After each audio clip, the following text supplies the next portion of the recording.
નમસ્કાર વિદ્યાર્થી મિત્રો, આજે આપણે દર્પણમાં થોડીક નોંધ કરશું. સૌથી પહેલાં આ વિડીયોને લાઈક કરો, આ વિડીયોને વધારે શેર કરો. જો કોઈ પ્રશ્ન હોય તો કોમેન્ટ બોક્સમાં પ્રશ્ન કરો, કોમેન્ટ કરો. આ આપણી ચેનલને સબસ્ક્રાઈબ કરો. તો અહીંયા મારી પાસે ધોરણ 6નું દર્પણ છે. સૌથી પહેલાં વાત કરી દઉં કે ધોરણ 6નું દર્પણ છે, પણ ધોરણ 7 અને ધોરણ 8વાળા પણ આમાંથી નોંધ પોતાની દર્પણમાં કરી શકે છે. સૌથી પહેલાં શાળાનું નામ લખીએ, શ્રી વર્તેજ કેવો શાળા. તમારું પૂરું નામ લખો, ધોરણ લખો અને વર્ગ લખો. બીજું પાનું ખોલીએ તો અહીંયા તમારે જો ફોટો હોય તો તાજેતરનો ફોટો તમે ચોંટાડી શકો છો. પછી તમારે શાળાનું નામ છે શ્રી વર્તેજ કેવો શાળા, તમારું પૂરું નામ, તમારું સરનામું, ગામ વર્તેજ, તાલુકો ભાવનગર, જિલ્લો ભાવનગર, પિનકોડ નંબર છે 364060.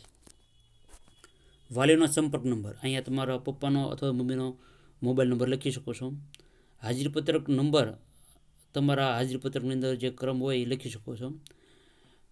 શાળાનો ડાઇસ કોડ, એટલે કે વર્તેજ કેવો શાળાનો ડાઇસ કોડ છે 241405060201.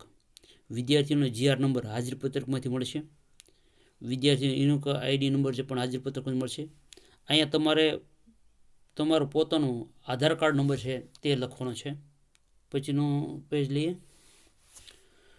અહીંયા તમારા વિશેની માહિતી થોડીક લખવાની છે. દાખલા તરીકે માતાનું નામ, પિતાનું નામ, આ શાળામાં તમારા ભાઈ કે બહેન જે ભણતા હોય તો એનું નામ, એનું ધોરણ, તમારી જન્મ તારીખ, તમારા બેંક ખાતાનો નંબર, તમારા બેંકનું નામ, બેંકનો IFSC કોડ, ઊંચાઈ, તમારો લોહીનું જે ગ્રુપ હોય બ્લડ ગ્રુપ એ લખવાનું, BMI લખવાનો, તમારો કોઈ પ્રિય પક્ષી રંગ છે કે પ્રિય રમત છે કે પક્ષી છે કે પ્રિય પ્રાણી છે, કોઈ ફરવાનું સ્થળ છે, તમારા પપ્પાનો વ્યવસાય, માતાનો વ્યવસાય અને તમારા મિત્રો નામ. અહીંયા 3 વસ્તુ જે છે એની નોંધ ખાસ કરવાની છે.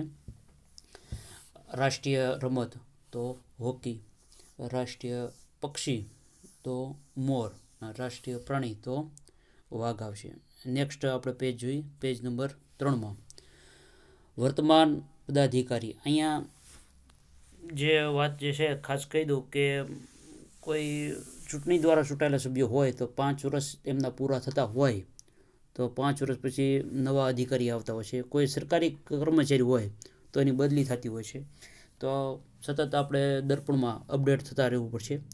હાલમાં ડિસેમ્બર મહિનાની વાત છે, અત્યારે ડિસેમ્બર 2020માં, તો ત્યારે કોણ વર્તમાન પદાધિકારી છે તેની વાત કરીએ તો રાષ્ટ્રપતિ છે રામનાથ કોવિંદ, ઉપરાષ્ટ્રપતિ વેંકૈયા નાયડુ, વડાપ્રધાન નરેન્દ્ર મોદી, રાજ્યપાલ આચાર્ય દેવવ્રત, મુખ્યમંત્રી વિજયભાઈ રૂપાણી, શિક્ષણ મંત્રી કેબિનેટ કક્ષાના મંત્રી ભૂપેન્દ્રસિંહ ચુડાસમા, રાજ્ય કક્ષાના મંત્રી વિભાવરીબેન દવે, ભાવનગર જિલ્લા પંચાયતના પ્રમુખ વક્તુબેન મકવાણા. અહીંયા વાત કરી દઉં કે ભાવનગર જિલ્લા પંચાયત અને તાલુકા પંચાયતની મુદત પૂરી થઈ ગઈ, એટલે ડિસેમ્બર મહિનામાં મુદત પૂરી થઈ ગઈ છે. ફેબ્રુઆરી મહિનામાં ચૂંટણી આવશે એટલે નવા આપણને પ્રમુખ બધા મળશે. ભાવનગરના સાંસદ છે ભારતીબેન શિયાળ, ધારાસભ્ય જીતુભાઈ વાઘાણી, ભાવનગર જિલ્લા પંચાયતના શિક્ષણ સમિતિના ચેરમેન RC મકવાણા, ભાવનગર તાલુકા પંચાયતના પ્રમુખ બચુબેન ગોહિલ, ગ્રામ પંચાયતના સરપંચ એટલે કે વર્તેજ ગામના સરપંચ ધર્મિષ્ઠાબા શક્તિસિંહ ગોહિલ, SMCના અધ્યક્ષ જુવાનસંગભાઈ મોરી. આગળનું પેજ લેવી, છેલ્લું પેજ છે.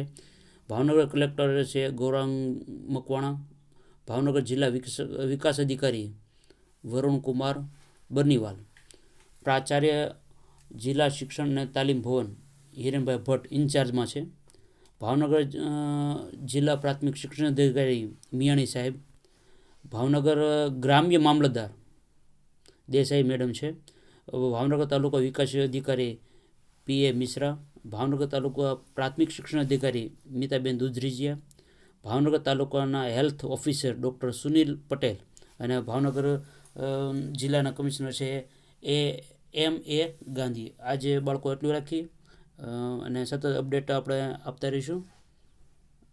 Thank you.